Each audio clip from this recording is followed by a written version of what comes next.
Yo, what's going on guys? HyperX here, and today I want to talk some more about Lies of P. Hopefully you guys have had a chance to check out the brand new gameplay trailer. If you haven't, be sure to check out the video we did on the channel, breaking down some of the new gameplay and some of the cool things that we got to see during that trailer. However, one of the things about trailers is that sometimes you don't get too much gameplay. Well, thankfully, because it's Gamescom this week, they actually had a follow-up developer live stream where we got 12 minutes of brand new gameplay. Admittedly, they were running through this live, and this is a Soulsborne game, so you're going to get clapped. So there was lots of parts in the gameplay where they died and had to repeat sections, but regardless, amidst that 12 minutes of gameplay, we did get to see some new mechanics, we got to see some of the weapons, some of the systems.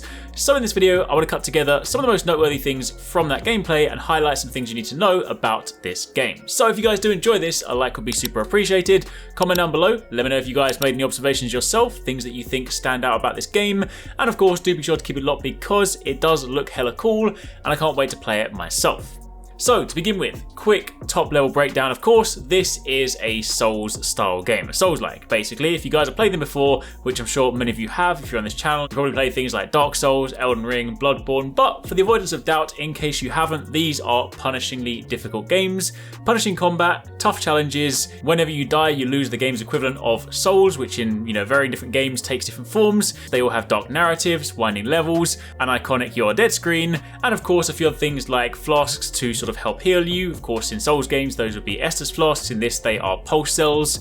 You have bonfires to basically act as checkpoints and places to upgrade, which in Lies of P are stargazers, and you even have the game's equivalent of Souls, which this time around are ergo. So they are your kind of basic cruxes, walking through tough challenges, try not to die, invariably you will die, and you rinse and repeat. But let's talk about the game itself, because again, Lies of P looks incredibly cool. You have the Pinocchio narrative woven in, and if you want to know a little bit more about that, also check out the video we did the other day, because I give you guys some more context to the sort of story and set the scene. But first things first, we encounter combat memories. Keep in mind, this is a Gamescom demo, so it may well be that some of these things have been put in place just to sort of showcase elements.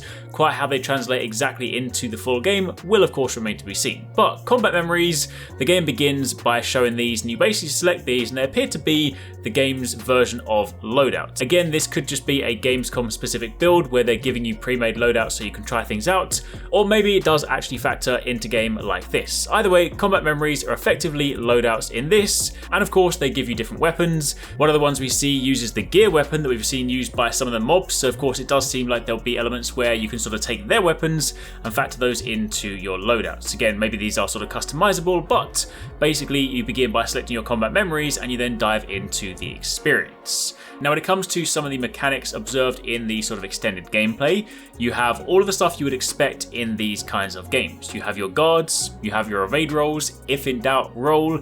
That is how I've always treated these games. Maybe some people play them more strategically. Me, I'm a Monster Hunter player, so if I see danger, I roll.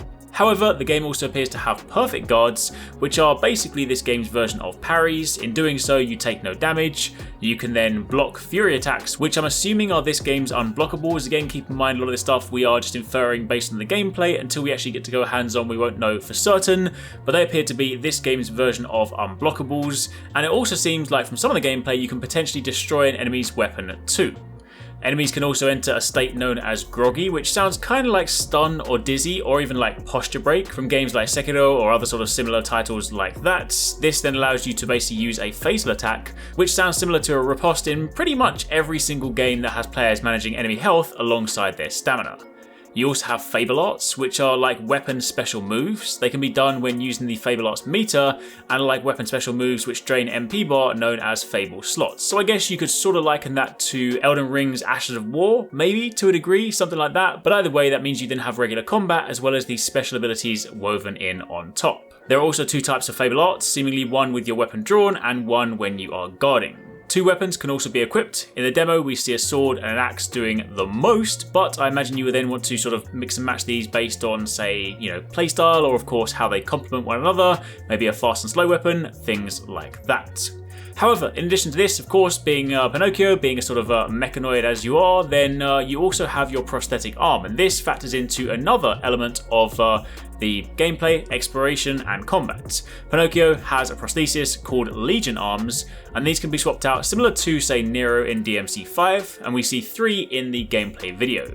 We see Fulminus, which is the one he starts the demo with. This is a Legion arm that holds a powerful electric current, and it's able to charge and release an electric shock. Basically, it just does a massive electrical blast. Hella cool.